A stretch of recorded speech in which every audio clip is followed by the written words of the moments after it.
Di sebuah desa terpencil, ada seorang wanita yang ditakuti semua orang, bukan karena fisiknya, bukan pula karena kekuatannya, tapi karena setiap kata yang keluar dari mulutnya menjadi nyata. Ucapan yang awalnya hanya sekadar omongan berubah jadi malapetaka, sakit, celaka, bahkan kematian datang pada siapapun yang ia sebut. Warga menyebutnya si pahit lidah. Dan malam ini, kisah kutukan itu akan kembali terbuka.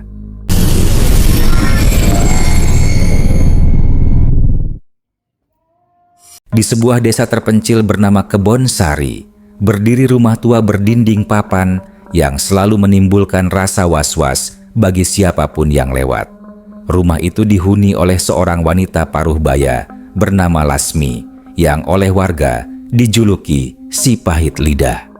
Julukan itu bukan tanpa alasan. Setiap kata-kata Lasmi seolah mengandung kutukan. Apapun yang ia ucapkan tentang orang lain, anehnya selalu menjadi kenyataan. Awalnya, orang-orang menganggap itu hanya kebetulan. Seperti ketika Lasmi berkata, "Hati-hati, jangan sering manjat pohon kelapa, nanti jatuh patah tulang." 2 hari kemudian, pemuda desa bernama Junaedi jatuh dari pohon kelapa dan kakinya remuk. Atau saat Lasmi melontarkan kalimat dingin pada seorang ibu muda, "Kalau terus-terusan begitu, bayimu bisa-bisa sakit parah." Seminggu kemudian, bayi itu benar-benar terserang penyakit aneh, demam tinggi yang tak kunjung reda hingga akhirnya meninggal dunia. Semakin lama, warga tak lagi berani berdekatan dengan Lasmi. Anak-anak dilarang bermain di halaman rumahnya. Orang dewasa pun menunduk dan menjauh setiap kali ia lewat. Hanya suara sandal kayu Lasmi yang tak-tok di jalan tanah desa itu sudah cukup membuat bulu kuduk siapapun berdiri. Namun, yang membuat suasana semakin menyeramkan adalah kebiasaan Lasmi berbicara sendiri di malam hari. Banyak tetangga yang mendengar suaranya lirih, seperti sedang berbisik dengan seseorang yang tak kasat mata. Suara itu bercampur antara rintihan, tawa kecil, dan kadang makian. Tak jarang pula terdengar suara tangisan, seolah ada orang lain di dalam rumah itu. Padahal semua tahu, Lasmi tinggal sendirian sejak ditinggal mati suami dan anaknya bertahun-tahun lalu. Suatu malam, Sarti, tetangga yang rumahnya hanya berjarak 3 petak sawah dari kediaman Lasmi, tak sengaja mendengar percakapan aneh. Saat ia sedang menimba air di sumur belakang, suara Lasmi terdengar jelas terbawa angin. Iya, dia akan datang padaku. Semua yang menentangku akan hilang." Terdengar suara Lasmi diselingi cekikikan pelan. "Kau lihat sendiri bukan? Satu demi satu mereka merasakan pahit lidahku." Sarti terhenti, jantungnya berdegup cepat. Ia yakin betul Lasmi sedang berbicara dengan sesuatu. Malam itu, ia buru-buru masuk rumah, menutup rapat pintu, dan tidak berani keluar lagi hingga pagi. Kabar tentang percakapan Lasmi yang aneh itu akhirnya menyebar. Warga makin yakin bahwa Lasmi bukanlah manusia biasa. Ada yang berbisik bahwa ia memelihara jin penunggu rumah tuanya. Ada pula yang percaya bahwa kekuatannya berasal dari perjanjian gelap dengan makhluk gaib agar siapapun yang ia sebut akan celaka. Ketakutan warga semakin menjadi ketika suatu pagi, Pak Rono, kepala desa, nekat menegur Lasmi di balai desa karena Lasmi sempat melontarkan ucapan pedas pada istrinya. Dengan nada tegas, Pak Rono berkata, "Mulutmu jangan sembarangan, Lasmi. Tidak baik mendoakan orang buruk-buruk. Kalau terus begini, aku larang kau ikut acara desa lagi." Lasmi hanya tersenyum miring. Matanya menatap Pak Rono tajam, seperti mata ular siap memangsa. "Heh, Rono, jangan sok berani kau sama aku. Ingat, kalau aku bilang kau bakal sakit, besok juga kau terbaring lemah." Seisi balai desa terdiam, suasana mendadak mencekam. Dan benar saja, keesokan paginya, Pak Rono ditemukan tak sadarkan diri di ruang tamunya. Tubuhnya menggigil dengan demam tinggi yang tak bisa dijelaskan tabib desa. Mulai saat itu, nyaris tak ada lagi yang berani menentang Lasmi. Semua tunduk dalam diam. Mereka hanya bisa berdoa agar kutukan mulutnya tak menimpa keluarga mereka. Namun, ada satu orang yang hatinya masih menyimpan dendam. Ia adalah Mira, anak sulung dari ibu muda yang bayinya meninggal setelah dikutuk Lasmi. Mira kini berusia 19 tahun, berani dan penuh amarah. Ia bertekad mencari tahu asal-usul kekuatan Lasmi, sekalipun harus menghadapi bahaya. Malam itu, Mira diam-diam menyelinap ke belakang rumah Lasmi. Bulan purnama menggantung pucat di langit, sinarnya menyorot pepohonan kering yang berayun pelan. Dari celah dinding papan, Mira mengintip ke dalam. Apa yang ia lihat membuat darahnya serasa berhenti mengalir. Lasmi duduk bersila di lantai. Di depannya ada mangkuk berisi darah ayam segar. Bibirnya komat kamit melantunkan mantra.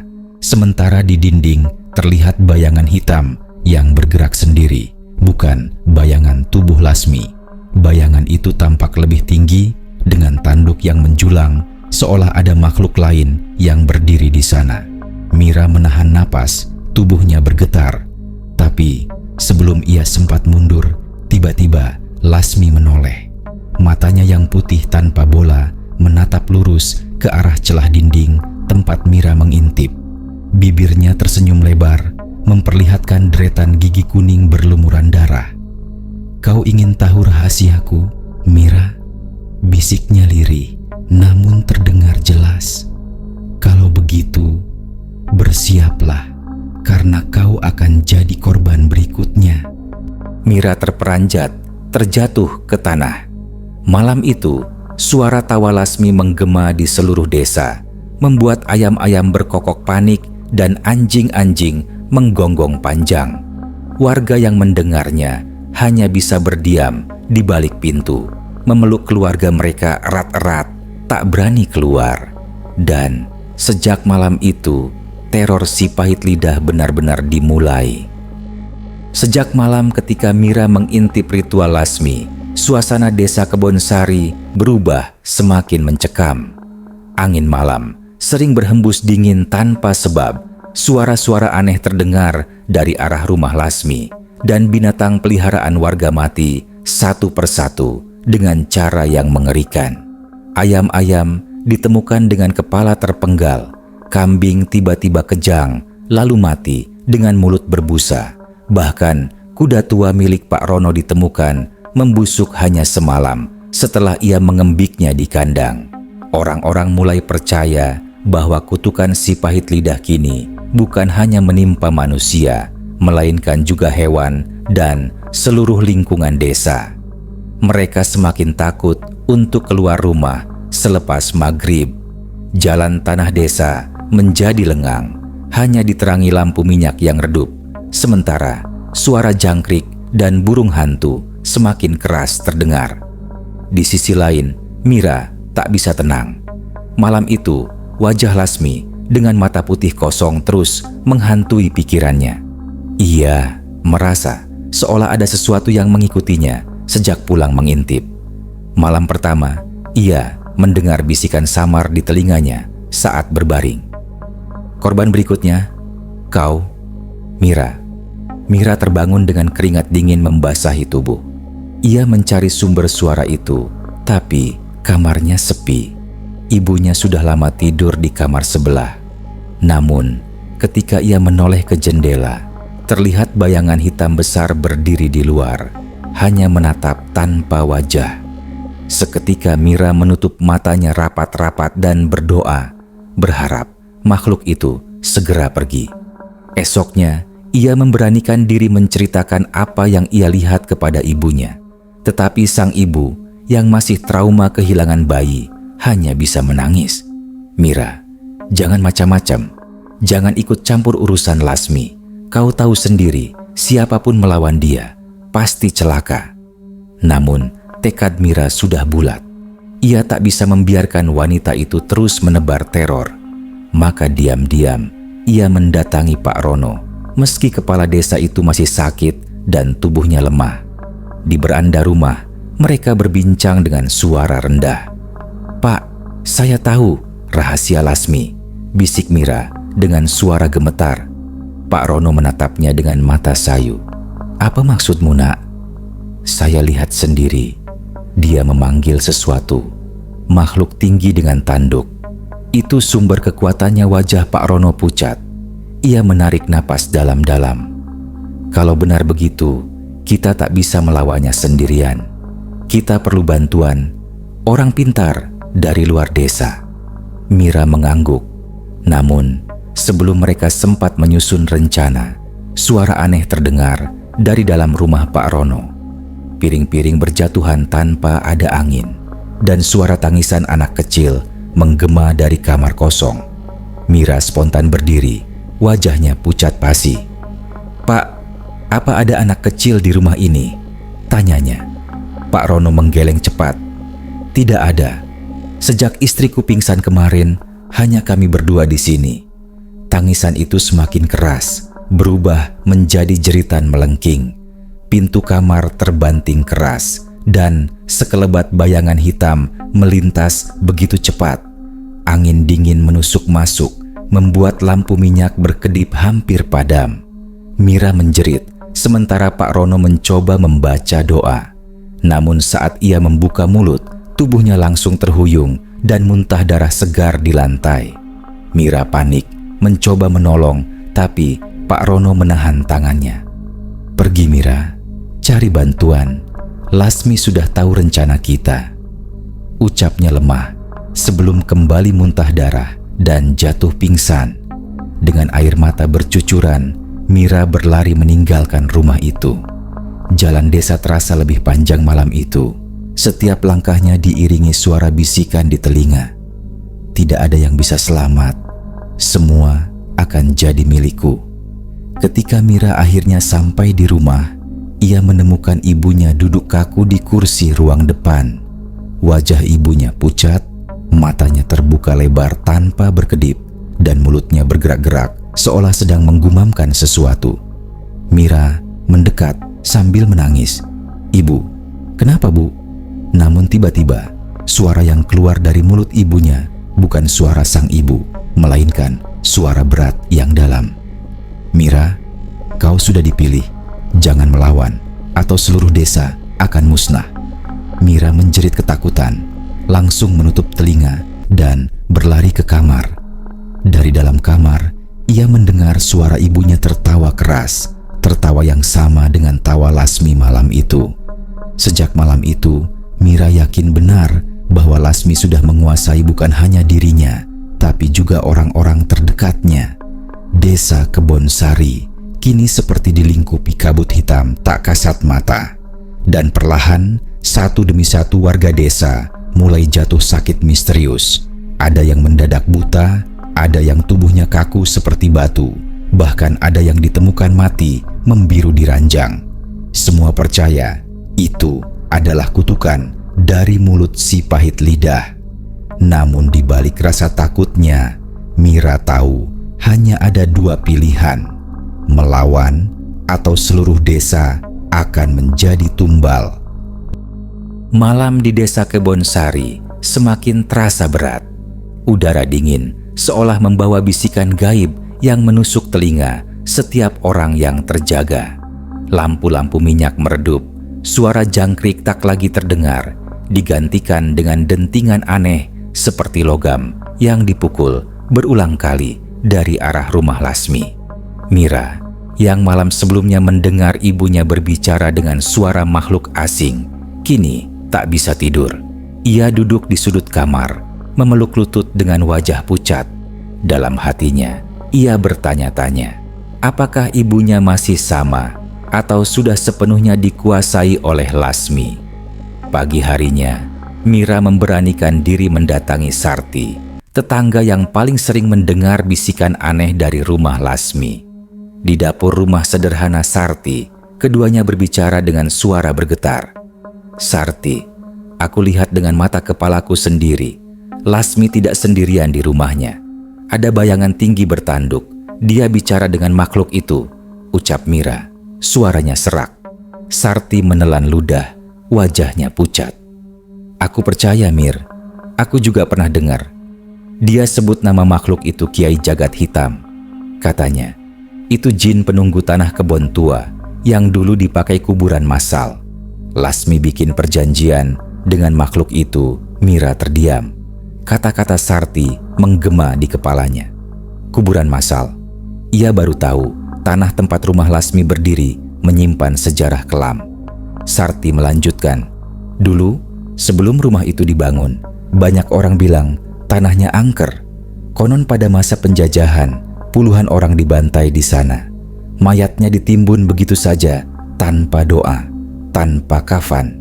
Lasmi, dia satu-satunya orang yang berani mendirikan rumah di situ. Sejak saat itu, hidupnya berubah. Suaminya mati tiba-tiba, anaknya sakit, lalu meninggal. Tapi justru setelah itu, lidahnya jadi sakti. Semua ucapannya jadi nyata. Mira merinding mendengar kisah itu.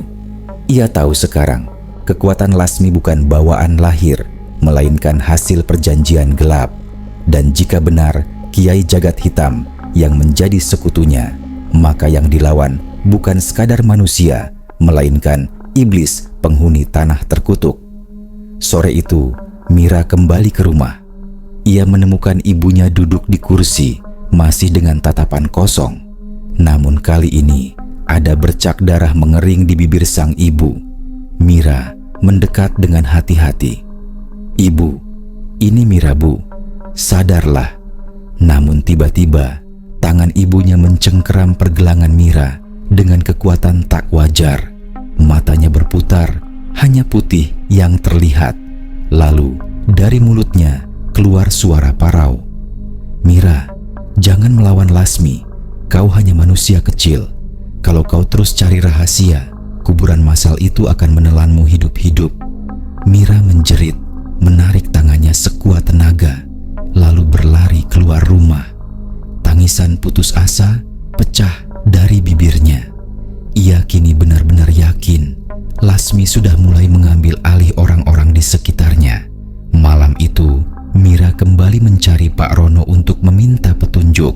Namun yang ia temukan justru jauh lebih mengerikan. Di rumah Pak Rono, pintu dibiarkan terbuka. Suasana di dalam gelap, hanya cahaya lampu minyak yang hampir padam. Mira melangkah pelan, memanggil dengan suara lirih, Pak Rono." Tak ada jawaban. Yang terdengar hanya suara seretan, seperti sesuatu ditarik di lantai. Mira mendekat dan jantungnya hampir copot ketika melihat Pak Rono merangkak di lantai dengan tubuh dipenuhi luka bakar aneh. Kulitnya melepuh, matanya merah darah, dan dari mulutnya keluar asap tipis.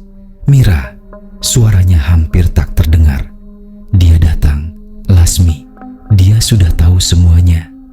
Belum sempat Mira menolong, tiba-tiba angin kencang menerpa ruangan. Semua jendela terbanting terbuka, dan dari bayangan di dinding, sosok tinggi bertanduk itu muncul. Tingginya hampir menyentuh atap rumah. Matanya merah menyala dan mulutnya menganga, memperlihatkan deretan gigi tajam. Mira terdiam kaku. Tubuhnya gemetar, ingin lari, tapi kakinya seolah terpaku di lantai. Makhluk itu mengulurkan tangan panjangnya.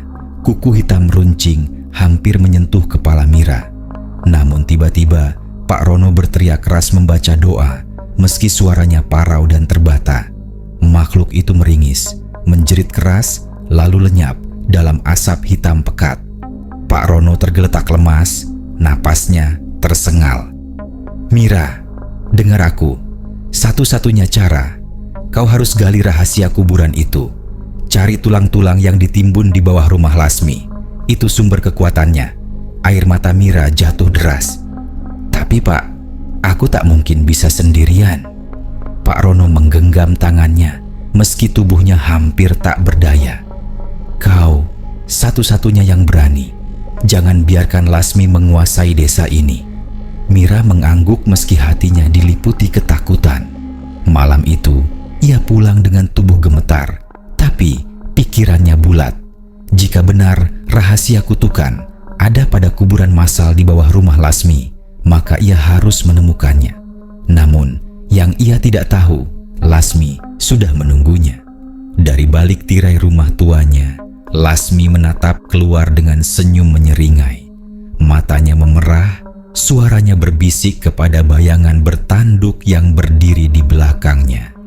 Biarkan dia datang. Semakin ia melawan, semakin besar kekuatan kita. Dan malam itu, di langit desa Kebonsari, kawanan burung gagak berputar-putar, bersuara parau seperti menandakan bencana besar akan segera datang. Malam di desa Kebonsari terasa lebih gelap dari biasanya. Bulan yang biasanya memberi sedikit cahaya, kini tertutup awan hitam pekat. Angin bertiup kencang, membawa bau anyir seperti darah basi. Warga desa memilih mengurung diri, menutup pintu dan jendela rapat-rapat, seolah tahu sesuatu yang buruk sedang menanti. Di dalam rumahnya, Mira duduk sendirian dengan wajah muram. Ibunya masih dalam kondisi aneh, sering bergumam dengan suara asing. Kadang tertawa, kadang menangis tanpa sebab. Mira sudah mencoba menggoyang-goyang tubuh ibunya, tapi yang keluar hanya gumaman lirih. Kuburan, tanah itu, mereka ingin bangkit. Kata-kata itu membuat Mira semakin yakin. Ia harus mendatangi rumah Lasmi malam ini juga. Ia tahu itu berbahaya, tapi jika menunda, mungkin seluruh desa akan lenyap dalam kutukan. Dengan bekal sebuah obor kecil dan doa yang terus ia lantunkan dalam hati, Mira melangkah keluar. Suasana desa sunyi, mencekam. Hanya suara ranting patah dan gonggongan anjing yang terdengar di kejauhan. Setiap langkah terasa berat, seolah tanah sendiri menolak untuk diinjak. Ketika sampai di depan rumah Lasmi, Mira merinding. Rumah tua itu terlihat lebih menyeramkan dari sebelumnya. Papan-papan dindingnya berderit seolah bernafas. Jendela terbuka, menampakkan tirai koyak yang berkibar sendiri tanpa angin. Di halaman, terlihat mangkuk-mangkuk pecah, berisi darah kering, dan tulang ayam berserakan seperti habis ritual. Mira menelan ludah, lalu mengendap masuk melalui celah samping rumah. Dari dalam terdengar suara Lasmi, lirih namun jelas. "Bangkitlah, wahai arwah tak tenang. Bangkitlah dari perut bumi." Mira mendekat, menempelkan telinganya ke lantai papan. Dari bawah sana, ia mendengar suara-suara aneh. Rintihan, jeritan, dan tangisan puluhan orang. Seperti suara dari kuburan massal yang dikisahkan Sarti. Tiba-tiba, lantai bergetar.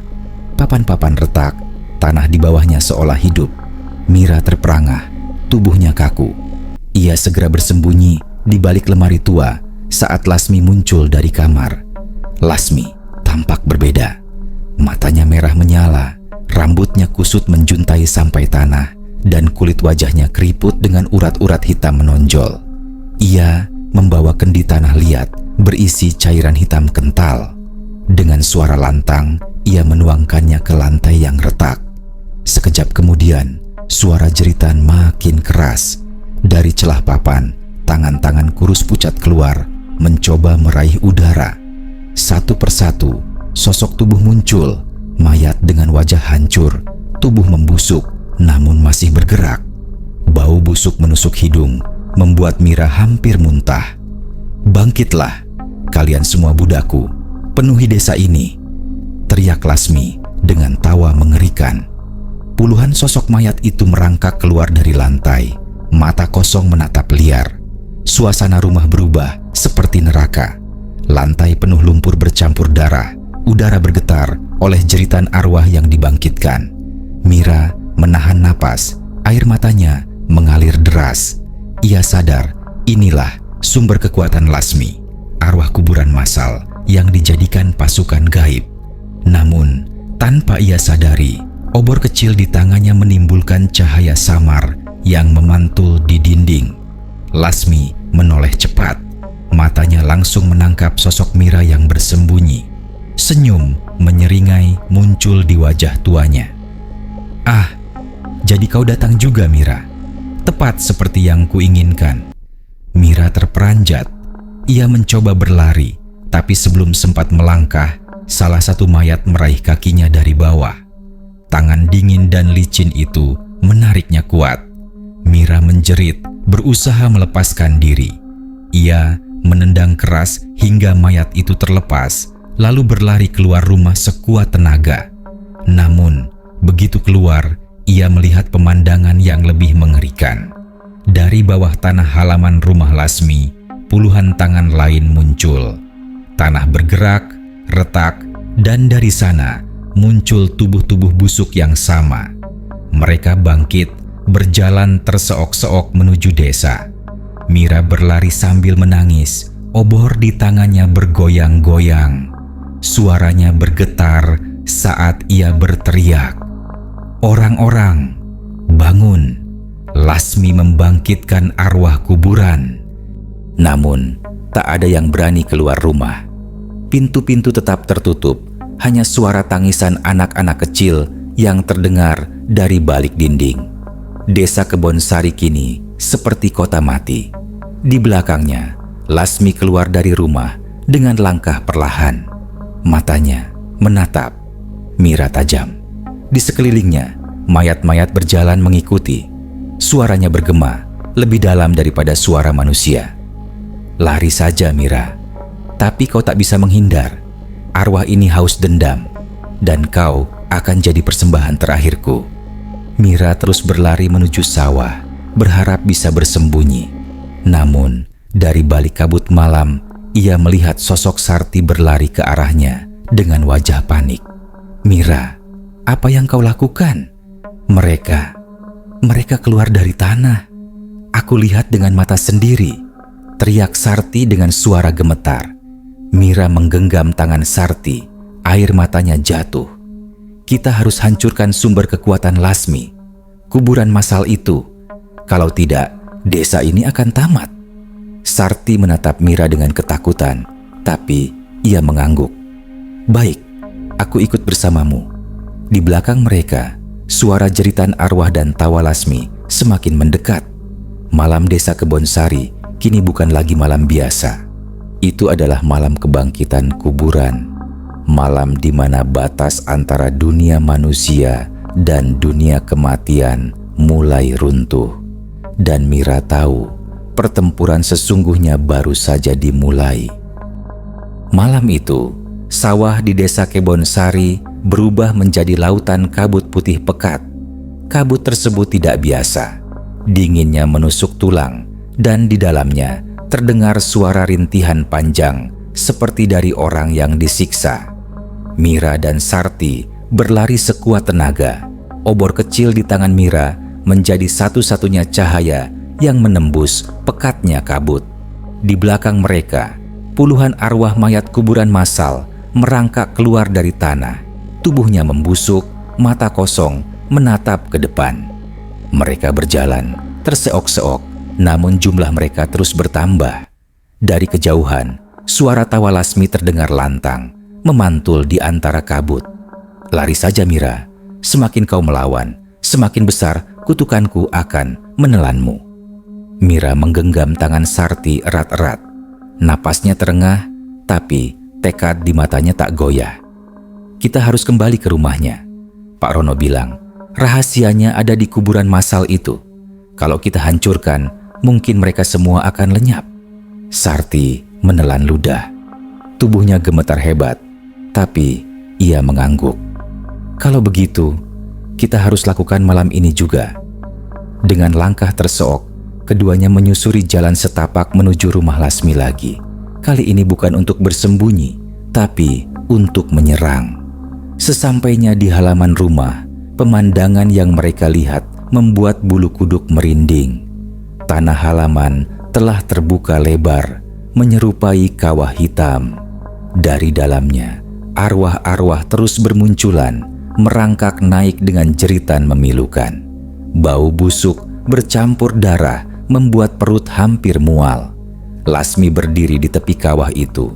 Tubuhnya kini semakin mengerikan.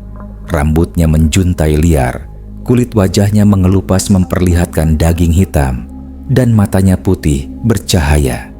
Di sampingnya berdiri bayangan tinggi bertanduk, Kiai Jagat Hitam, jin yang menjadi sekutunya. Mira dan Sarti bersembunyi di balik pohon besar, berusaha menenangkan diri. "Mira, apa yang harus kita lakukan?"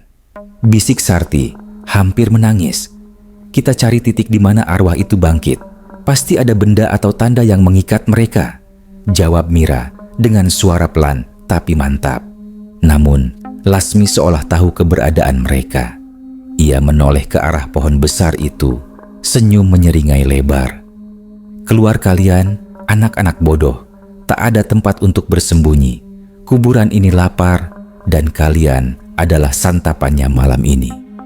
Tiba-tiba, tanah di bawah Mira dan Sarti retak. Tangan-tangan mayat muncul dari tanah, berusaha meraih kaki mereka. Keduanya menjerit panik. Mira menendang keras, sementara Sarti memukul dengan batu, berusaha melepaskan diri. Mereka berhasil lari keluar, tapi kini dikepung arwah dari segala arah.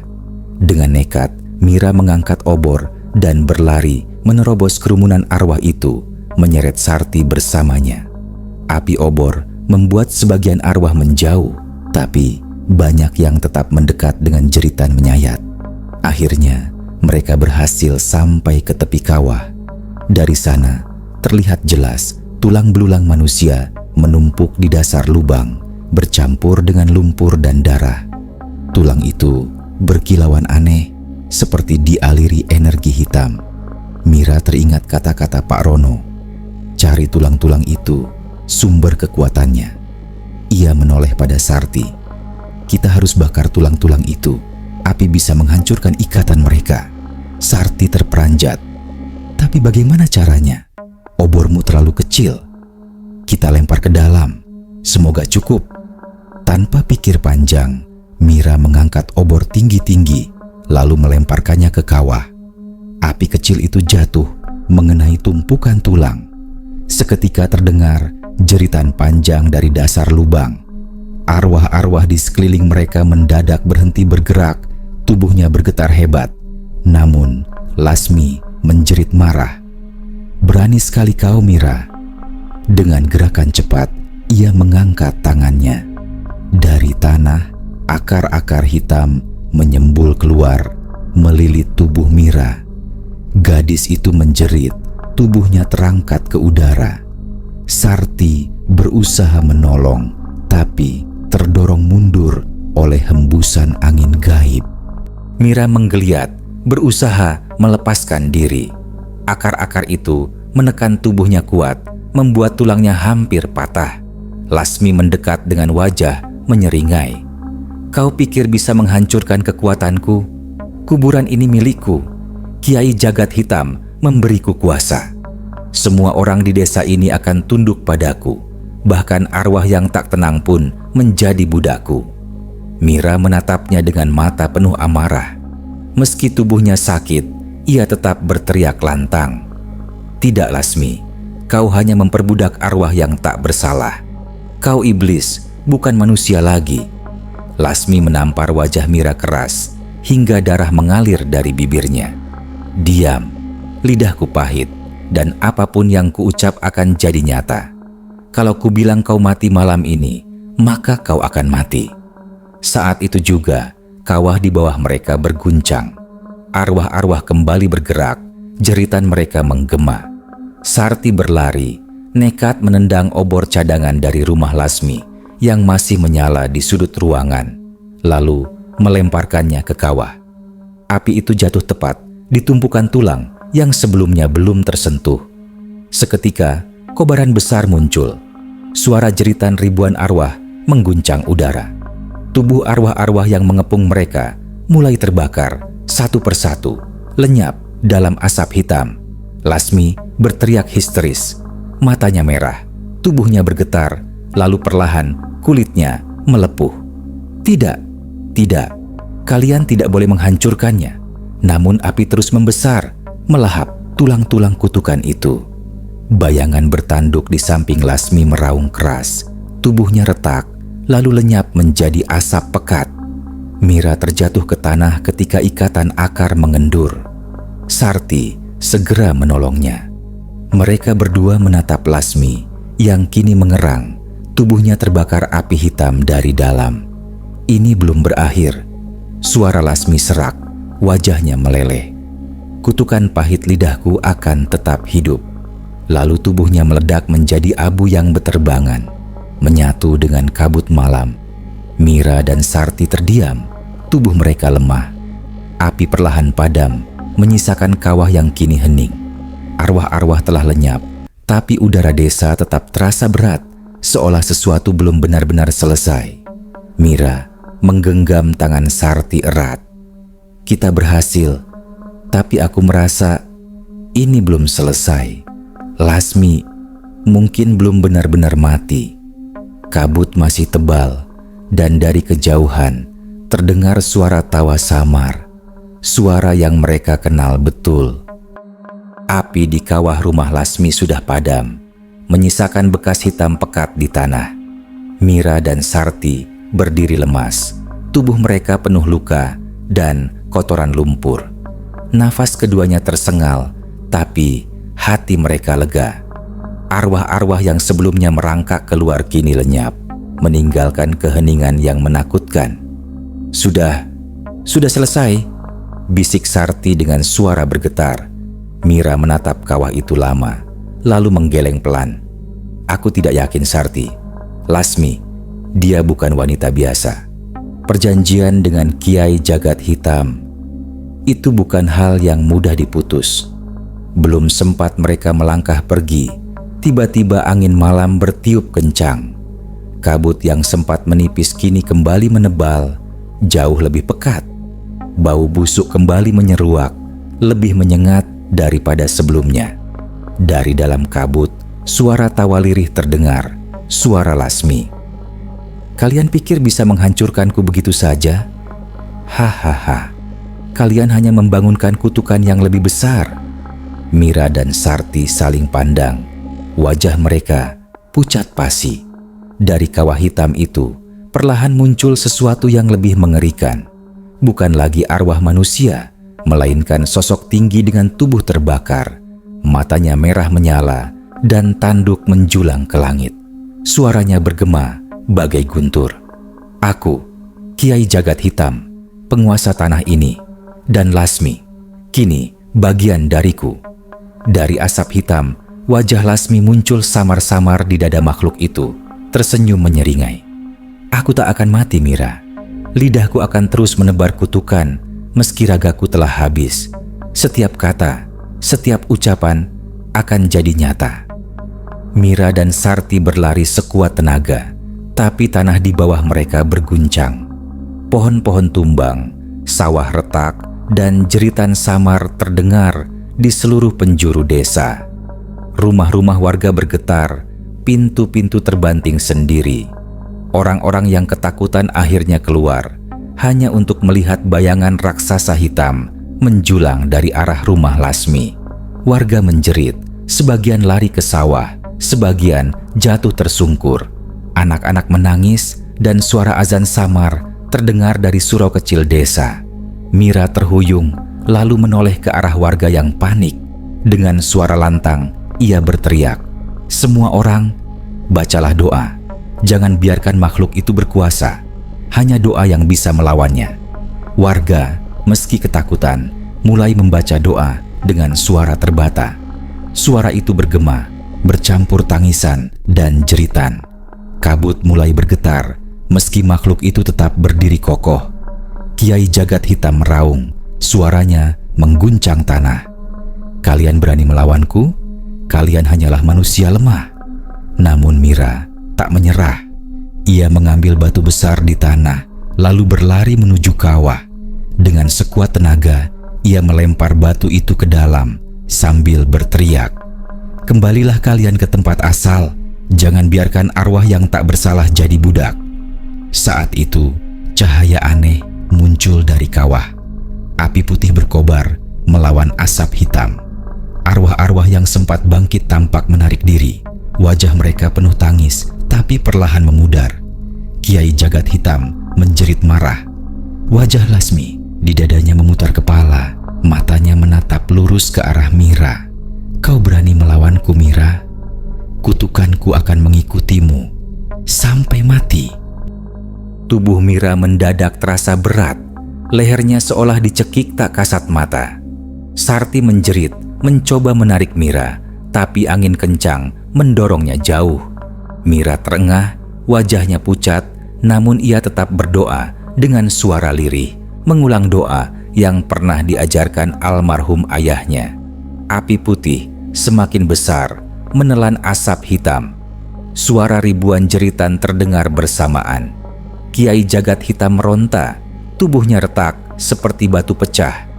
Wajah Lasmi berteriak marah, lalu tubuh keduanya hancur meledak menjadi abu yang berhamburan ke seluruh desa.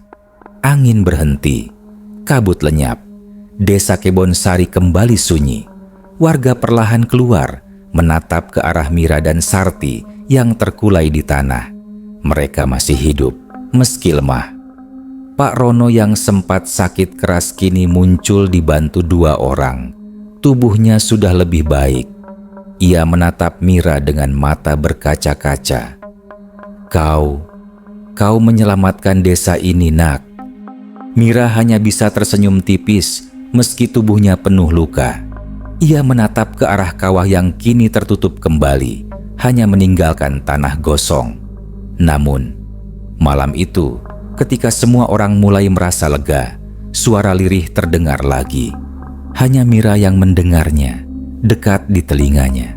Suara itu jelas, suara Lasmi. Ingat Mira, pahit lidahku tak pernah hilang. Setiap kata-kata yang kuucap akan tetap jadi nyata. Dan sekarang, kutukanku sudah ada dalam dirimu.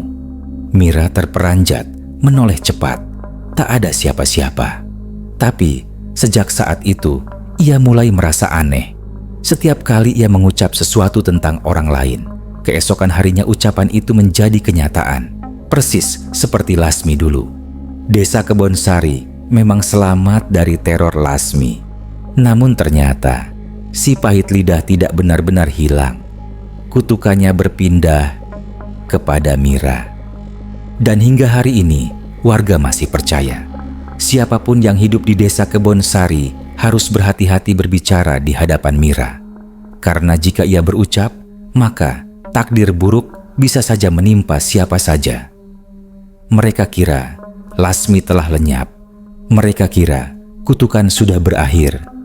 Tapi pahit lidah itu tidak pernah hilang. Kini, ia hidup di tubuh yang lain. Dan setiap ucapan yang terdengar bisa saja jadi kenyataan. Jadi, berhati-hatilah. Siapa tahu kutukan itu ada di sekitarmu.